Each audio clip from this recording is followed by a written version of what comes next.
Quand il s'est installé à Freneuse en 2015, Nicolas savait qu'il y avait des risques potentiels. La zone sur laquelle il a posé ses serres de maraîchers est classée inondable. Mais durant des années, rien n'était arrivé. Cette fois-ci, il n'a pas eu le temps de semer. Il s'en tirera donc avec un retard de 2 mois.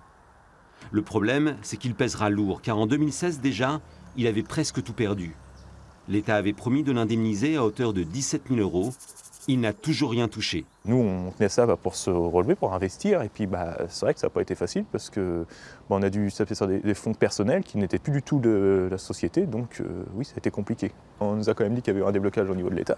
Alors, c'est qu'à ce moment-là, c'est bien arrivé au niveau de la Chambre d'agriculture ou de la MSA. Je ne sais pas comment c'est géré. Mais après, il n'y a pas eu la distribution. Ou du moins, c'est pas arrivé jusqu'à nous. Alexandre est éleveur de bovins. Son exploitation est constituée de 250 hectares de terre. Une centaine est d'ores et déjà inondée. Il est quasiment certain que le blé et le colza qu'il a planté ne poussera pas.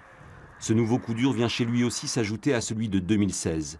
Il laissera à son tour un épais sentiment de solitude. On a rempli des dossiers, des réunions et des réunions et on rentrait jamais dans les cases, donc on nous a laissés dans l'impasse, quoi. Cette fois-ci, vous pensez que vous allez être aidé par l'État? Non, non, bien sûr que non. Bien sûr que non, on rentrera jamais dans les cases. Donc, non, on va faire le gros dos et puis voilà, quoi.